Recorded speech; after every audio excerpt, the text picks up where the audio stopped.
Pick one, anyone. They're all the same, right? If that's how you're looking at how to choose a surrogate, it's not going to end up well. If you're wondering, how do I choose a surrogate that's right for me, stick around because we're going to talk about just that.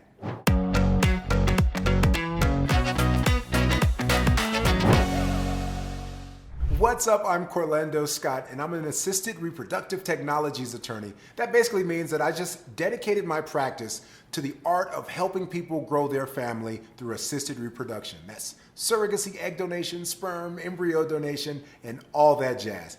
And if you're wondering how to choose the right surrogate, we're going to talk about that today. We'll talk about how to choose an agency or whether to go it alone. We'll talk about some match meeting etiquette. What to do when you're talking to that potential surrogate. And we'll also look at some industry standards. Let's jump right in.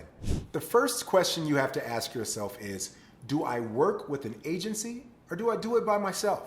When I talk about agency, I'm discussing the type of company that matches hopeful parents with surrogates who are willing to carry their babies. You might be wondering, well, why would I need an agency to help me find a surrogate? Well, the simple answer is, it's way easier. Depending on the agency you work with, you can have a much easier and quicker time of matching with a suitable surrogate.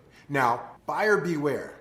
A good agency is worth their weight in gold, but a bad agency can leave you out in the cold. If you want to know more about how to choose the right agency, make sure you subscribe to my channel and go back and watch the video that I did on how to choose the right agency. And it'll give you some tips on making sure you don't get a dud.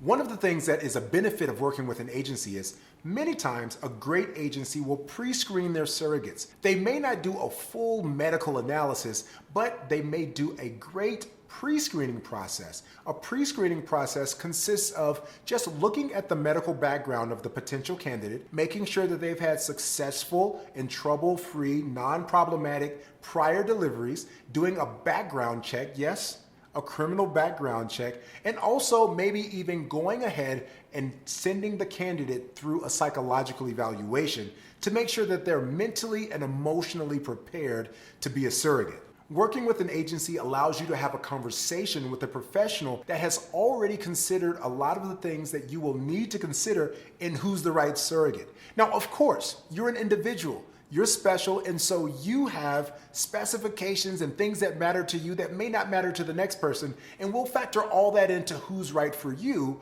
but at least you'd be working with someone who can help guide you to the person who may make a good fit for you.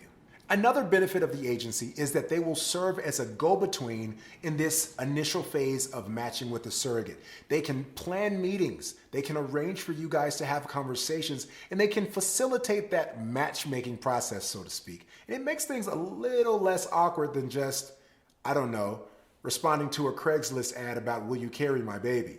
Now, there's also the option of doing it without an agency. And I won't say that you can't do it without an agency. I won't say that it's unwise to do it without an agency. I just want to make sure that we talk about the benefits of an agency so that you can know that without an agency, you lose those benefits. I've had several couples that I've worked with that have done independent journeys, as we call them. And these are journeys where an agency didn't help put together the match, and the agency isn't helping shepherd the process all the way through to the delivery. Because matching with a surrogate is only the first phase of an agency's work. Managing that whole 9, 10, 11, 12-month process is the other side of what they do. If you're not working with an agency, just know that all those things are going to fall on your shoulders. Doing the matching process, getting the pre-screenings done, making sure you have legal clearance to allow your doctors to begin the medical process of getting the surrogate pregnant, doing the transfer of the embryo. You're going to have to make sure that you keep up with doctor's appointments and a compensation schedule if there is one. So just know it's not impossible, but it puts a lot on your shoulders, and that's a lot more homework that you have to do. So make sure that if you decide to go through the surrogacy process alone, that you consult with someone to understand what the potential roadblocks and hazards could be so that you're not caught off guard. Now, I've talked about whether to do it with or without an agency, and if you're trying to make that decision, make sure you subscribe to my channel. Click the subscribe button below. Go ahead. You can go ahead and do it. And check out the description because I have other videos that cover everything from how to choose the right agency to what type of lawyer do I need for surrogacy. Because even if you're not working with an agency, you still will likely need a lawyer to get you through the parentage process in court and the contract phase. So go ahead, subscribe, look for those other links below. So with that, you can make your own decision on whether or not to use an agency. Now, I'm not going to talk about the technical details of what your surrogate should possess in the way of body mass index or height or successful pregnancies or whatnot. We'll talk about that in a different video, what qualifies a woman to be a surrogate.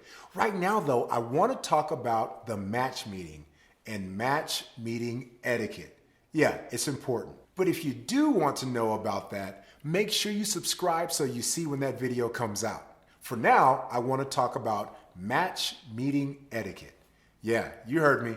There's an etiquette to conducting those match meetings. So let's just say you've decided to work with an agency or you found a potential surrogate on your own. Well, the next thing you want to do is have a meeting with them. You want to talk to them. You want to get to know them because the surrogacy process is a lengthy process. From the time you match to the time you're leaving the hospital could be anywhere from 11 to 12 to 15 months or even more. So you're going to be in a relationship for all intents and purposes with this person for a long period of time. You want to make sure that you guys vibe. So what do I do in the match meeting? Well, the first thing I want to say is trust your instincts. You got to where you are in your friendships, in your personal life, in your relationships, basically by meeting people, determining and discerning their character, and trusting your instincts. Don't leave that to the side when you go into the surrogacy process. Really, it's about how you and this surrogate or this potential candidate vibe and get along, and if you see eye to eye on the particular important issues of a surrogacy arrangement. Here's a few tips to help you in that meeting. Have an open and honest dialogue. Really, it's just a conversation. In the same way you'd get to know a potential friend is the same way you'll get to know a potential surrogate candidate. The way that these meetings are typically arranged is by video meetings. So prepare to do a Zoom or a Skype or WeChat or something like that. And at this point in time in history, we should be well acquainted with Zoom meetings. Now, a video meeting isn't absolutely required, but it's often helpful to be able to see the person. There's a lot that's conveyed in body language and eye contact that you can't get through just an audible telephone call. So if you can opt for an in-person meeting, that would be absolutely best, I think. But I would at the very least try to conduct a video meeting between myself and the potential surrogate candidate. Another tip is really to use common sense. What you're trying to do here is get to know the other person without making them feel too uncomfortable. So while there will be questions that are personal in nature, because after all, you expect them to carry the most precious thing you have in your possession. But at the same time, you want to be respectful of not being just awkward. Don't be a weirdo. Pretty much it. At the end of the day, remember that this potential candidate could be carrying your baby. You both want to have a good impression on each other. Here's a way to kind of cut some of those awkward moments off before they even start. Do this. Just write down a few questions. Write down your questions and give them to a friend or a trusted colleague and let them read through them and let them see if they pass the weirdo test. If your friend says, that's a weird thing to be asking another human being, you may want to second guess it. If you're working with an agency, I highly suggest that you write your potential questions down and run it by your case manager or the coordinator at your agency and let them know, like, I'm thinking about asking these things. What do you think? Or even ask them for tips on how to interview potential candidates. At the end of the day, you have to ask yourself, what's too much? What's going too far? Well, I think you can answer that. It's the same thing that you would feel would be going too far if someone asked you. And what's too general? Like, where am I just wasting my time? Well, it's something that doesn't give you a clue into what type of person it is or how the journey may work for you in the next 12 to 15 months. So make sure you just ask questions to get to know the person At the foundational level, you're establishing a new friendship and a new relationship that's going to change your life forever. Now, I said that I wasn't going to get too deeply into the specific requirements, but let me at least give you just a teaser, just a brief overview, and you can still check out the other video to get the deets on it.